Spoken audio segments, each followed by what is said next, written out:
चतुरंग दल से सेनापति का क्या तात्पर्य है? इस प्रश्न का उत्तर यह होगा कि सेना के 4 अंग माने गए हैं।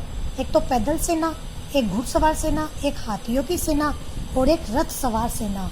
इन्हें चतुरंगिणी दल या चतुरंगिणी सेना कहा जाता है। यहाँ कवि ने चतुरंगिणी सेना बसंत ऋतु के प्रसंग में कही है, क्योंकि बसंत को कवि ने यहाँ पे राजा बताया है। और जो रंग बिरंगे फूल खिले हुए हैं, जो लताओं और न वृक्षों पर जो हरियाली छाई है, इसी को कवि ने बसंत रूपी राजा की चतुरंगिणी सेना कहा है। सेनापति का दूसरा प्रश्न है, सेनापति का ऋतु वर्णन हिंदी साहित्य में अनूठा क्यों है? तो इस प्रश्न का उत्तर हम इस प्रकार लिखेंगे कि रीतिकालीन कवियों में ऋतु वर्णन करने में सेनापति अग्रणी कवि माने जाते हैं और इन्होंने सभी ऋतुओं का वर्णन बड़ी तल्लीनता के साथ में किया है। प्रकृति के जो मनोरम दृश्य है, इनको इन्होंने बड़ी ही सूक्ष्म दृष्टि से देखा, निहारा, फिर इन्हें अपनी कविताओं में स्थान दिया है। इनके ऋतु वर्णन में श्रृंगार रस का सौंदर्य दिखाई पड़ता है, तो साथ ही साथ संयोग, सुख और विरह वेदना का निरूपण भी दिखाई पड़ता है। कवि सेनापति ने ऋतु वर्णन के साथ साथ जो विलास के साधन है उनका भी वर्णन किया है। ग्रीष्म ऋतु में वर्षा ऋतु का वर्णन करना और साथ ही साथ बसंत ऋतु और शिशिर ऋतु को नायिका के लिए काम वेदना बढ़ाने वाली बताया है। ऋतु वर्णन प्रसंग में सेनापति ने श्लेष अलंकार का चमत्कारी प्रयोग किया है और इस प्रकार हम ये कह सकते हैं कि सेनापति ऋतु वर्णन करने में, इस प्रकार सेनापति का जो ऋतु वर्णन है वो हिंदी साहित्य में अनूठा माना गया है। अब अगला क्वेश्चन है, पठित काव्यांश के आधार पर शीत ऋतु का वर्णन कीजिए। तो इस शीत ऋतु का वर्णन हम जो हमने व्याख्या की है उसी के अकॉर्डिंग होगा कि सेनापति कवि ने शीत ऋतु का बड़ा ही मनोहारी चित्रण किया है।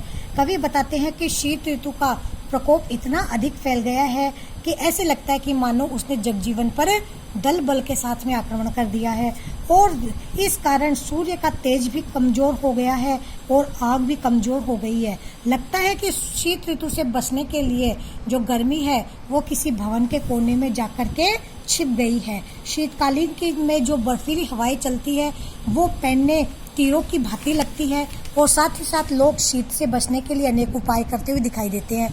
कुछ लोग आग जलाकर उसके चारों ओर घेरा बनाकर बैठे रहते हैं और अपनी छाती को गर्म करते हैं। ऐसे लगता है कि मानो वो शीत के प्रकोप से आग को बचाने के लिए उसे अपनी छाती के लगाए हुए हैं और साथ ही साथ आग लगते ही वो उस आग पे ऐसे गिर जाते हैं कि उनके वो धुआं लगने से उनके नेत्रों से आंसू भी बहने लगती है। यानी कि वो आग के घेरे में इस प्रकार अपने को गर्माहट महसूस करना चाहते हैं कि वो आग को पूर्णतः जलने ही नहीं देते। तो इस प्रकार कवि कहते हैं कि लोग शीत ऋतु को आग से बचाने के लिए उसके ऊपर इस प्रकार गिर पड़ रहे, मानो उसे छाती को के लगा करके उसकी रक्षा कर रहे हो। सावन के माह, अगला क्वेश्चन है, सावन के माह में कामदेव नायिका को परेशान कैसे कर रहा है?